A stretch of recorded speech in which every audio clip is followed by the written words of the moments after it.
Bonjour. Chapitre 15. À l'Atalaya. Le pays de Nouvelle-France, un 120 tonneaux, et le Jonas, un 80 tonneaux, firent leur entrée ensemble dans la rade de Saint-Jean-de-Luz moins d'une semaine plus tard. Les deux navires affrétés par Pasquale. 150 hommes d'équipage débarquèrent bientôt au milieu d'une animation parfois joyeuse, souvent nerveuse. Isco se mélangeait à la foule serrée sur le quai avec un pincement au cœur.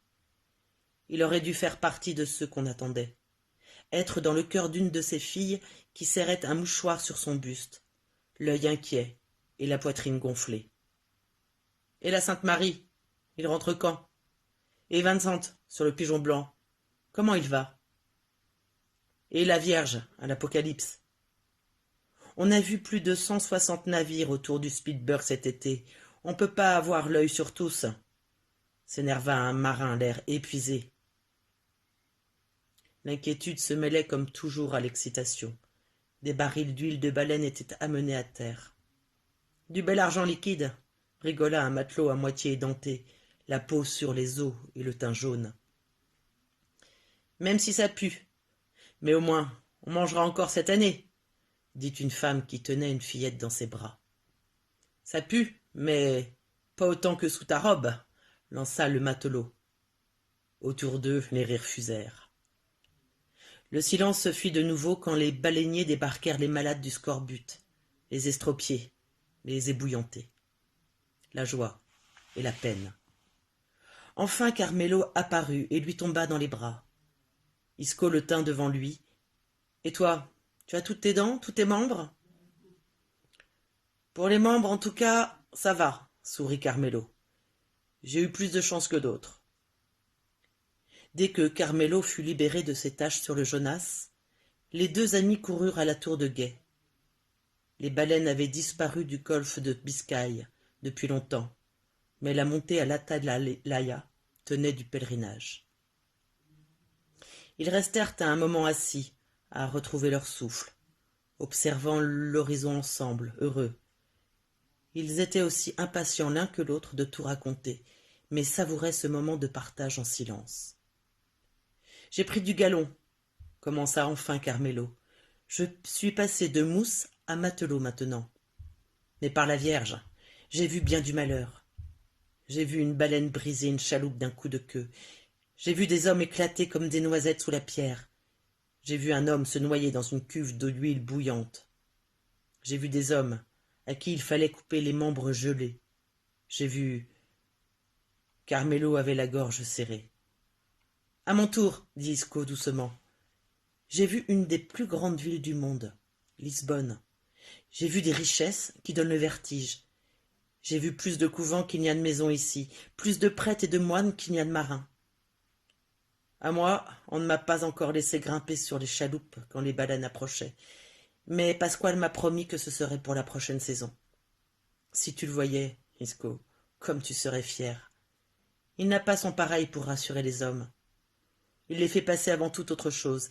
Il le vénère, et pourtant la discipline y règne, crois-moi. J'ai appris à dessiner des cartes, à calculer les distances, comme d'ici au couvent des Récollets ou au fort de Sokoa. J'ai goûté du cachot, et j'ai été battu aussi. Du cachot? Raconte. Ils m'ont pris pour un espion. Ces Portugais protègent leurs trésors, si tu voyais. Isco hésitait.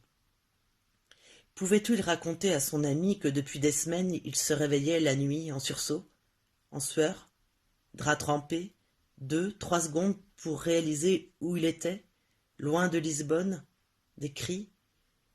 Une fois encore, les cauchemars avaient dû le harceler toute la nuit, et il avait dû s'en défendre, avec tant de hargne qu'il avait tout oublié.